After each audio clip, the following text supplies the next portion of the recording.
হত্যা মামলায় শেখ হাসিনার সেঞ্চুরি।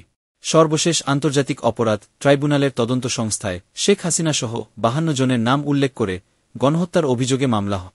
বৃহস্পতিবার ২ আগস্ট বিকালে এ নিয়ে হাসিনার বিরুদ্ধে মোট ১টি হত্যা মামলা হল। এর মধ্যে গণহত্যায় উস্কানি দেওয়ায় ২ জন সিনিয়র সাংবাদিককে অভিযুক্ত করা হয়েছে। গত ৫ আগস্ট রাজধানীর শ্যামলী রিং রোডে পুলিশের গুলিতে নিহত রিহানের বাবা গোলাম রাজ্জাক এ মামলার আবেদন করে। ছাত্র জনতার আন্দোলনের মুখে গত ৫ আগস্ট দেশ ছেড়ে ভারতে আশ্রয় নেওয়ার পর গত ৩ আগস্ট রাজধানীতে প্রথম একটি হত্যা মামলা দায়ের হয় শেখ হাসিনাসহ আওয়ামী লীগের নেতাদের বিরুদ্ধে।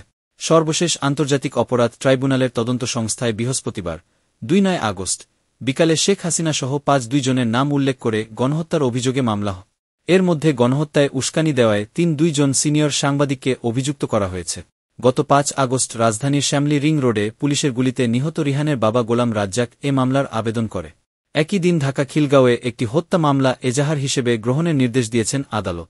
বাংলাদেশ জাতীয়তাবাদী সড়ক পরিবহন শ্রমিক দলের ঢাকা মহানগর দক্ষিণের সভাপতি ও সাংবাদিক হাসান মাহমুদকে হত্যা ঘটনায় সাবেক প্রধানমন্ত্রী শেখ হাসিনাসহ ৩-৫ জনের বিরুদ্ধে মামলা করা হয়েছে।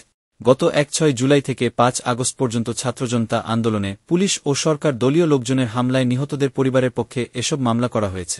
মামলাগুলোর মধ্যে গণহত্যার অভিযোগে ৮টি মামলা আন্তর্জাতিক অপরাধ ট্রাইব্যুনালের তদন্ত সংস্থায় দাখিল হয়েছে, আর ২টি হত্যা মামলা দায়ের হয়েছে দেশের বিভিন্ন থানা। এর বাইরে একটি মামলা রয়েছে অপহরণ করে গুম করার অভিযোগে। হত্যা মামলাগুলোর মধ্যে ১-৩ আগস্ট একটি, ১-৪ আগস্ট একটি, ১-৫ আগস্ট ৩টি, ১-৬ আগস্ট ঢাকা ও বগুড়ায় পৃথক ২টি, ১-৭ আগস্ট ঢাকা ও চট্টগ্রামে পৃথক ৩টি, ১-৮ আগস্ট ঢাকাসহ দেশের বিভিন্ন জেলায় ৮টি, ১-৯ আগস্ট ঢাকা ও চট্টগ্রামে ৪টি, ২-০ আগস্ট ঢাকা, বগুড়া, জয়পুরহাট, রংপুর, ময়মনসিংহ, নারায়ণগঞ্জে ১-০টি, ২-১ আগস্ট ঢাকায় ৫টি সহ গাজীপুর, নারায়ণগঞ্জে রূপগঞ্জ ও ফতুল্লা, আশুলিয়া ও চট্টগ্রামে ১-০টি, ২-২ আগস্ট ঢাকাসহ দেশের বিভিন্ন জায়গায় ১-০টি, ২-৩ আগস্ট ঢাকাসহ সারা দেশে ১-৪টি এবং ২-৫ আগস্ট বিডিআর বিদ্রোহের ঘটনাসহ ২টি ছাড়াও রাজধানীতে আরও ১-০টি মামলা হয়। ছাত্রজনতার আন্দোলনের মুখে পড়ে গত ৫ আগস্ট আওয়ামী লীগ সরকারের পতন হয়। ওই দিন শেখ হাসিনা সরকার প্রধানের পদ থেকে পদত্যাগ করে ভারতে পালিয়ে যান। এরপর থেকে আওয়ামী লীগ সরকারের আমলে খুন, গুম ও গণহত্যা নিয়ে একের পর এক অভিযোগ উঠতে থাকে।